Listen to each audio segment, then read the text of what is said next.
J'ai gardé de mon premier contact avec la France le souvenir d'un porteur à la gare de Nice, avec sa longue blouse bleue, sa casquette, ses lanières de cuir et un teint prospère fait de soleil, d'air marin et de bon vin. Nous lui confiâmes notre coffre, lequel contenait notre avenir, c'est-à-dire la fameuse vieille argenterie russe dont la vente devait assurer notre prospérité au cours des quelques années qu'il me fallait encore pour me retourner et prendre les choses en main. Nous nous installâmes dans une pension de famille, rue de la Boucha, et ma mère, ayant à peine pris le temps de fumer sa première cigarette française, une gauloise bleue, ouvrit le coffre, prit quelques pièces de choix du trésor, les plaça dans sa petite valise, et, d'un air assuré, partit à travers Nice à la recherche d'un acquéreur.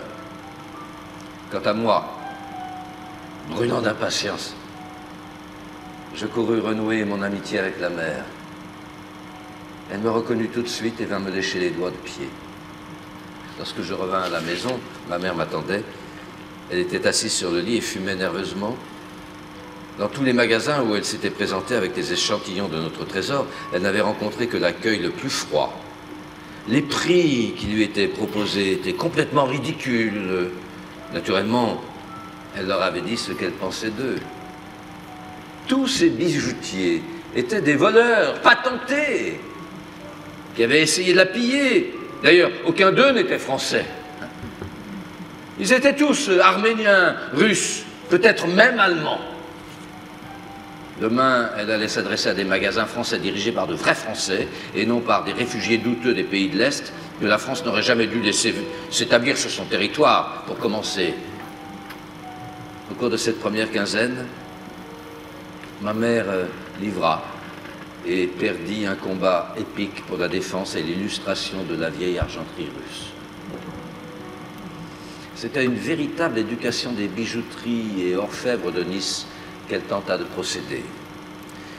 Je l'ai vu jouer devant un brave Arménien de l'avenue de la Victoire qui devait devenir par la suite notre ami, une scène de véritable extase artistique devant la beauté, la rareté et la perfection du sucrier qu'elle tenait à la main, ne s'interrompant que pour entonner un chant dithyrambique en l'honneur du samovar, de la soupière et du moutardier.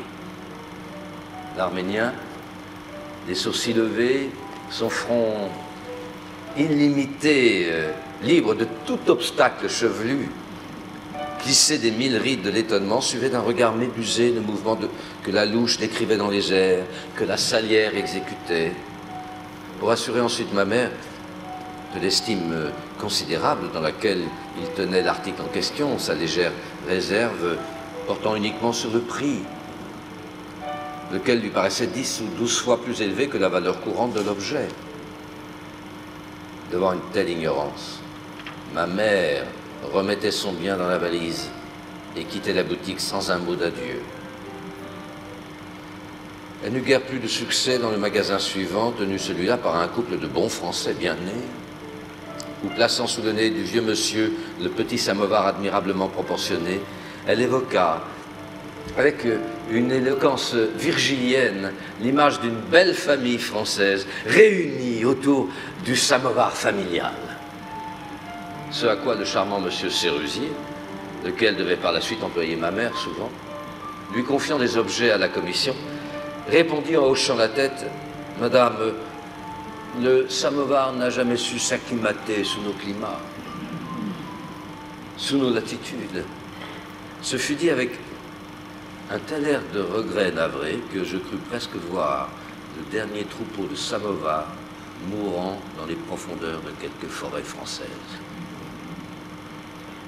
Ce fut M. Sérusier qui nous tira d'affaire. Le lendemain matin, en commerçant averti, il avait reconnu le talent certain de ma mère lorsqu'il s'agissait de chanter aux acheteurs éventuels la beauté et la rareté de ses objets de famille. Et il crut pouvoir utiliser ce talent pour notre profit mutuel.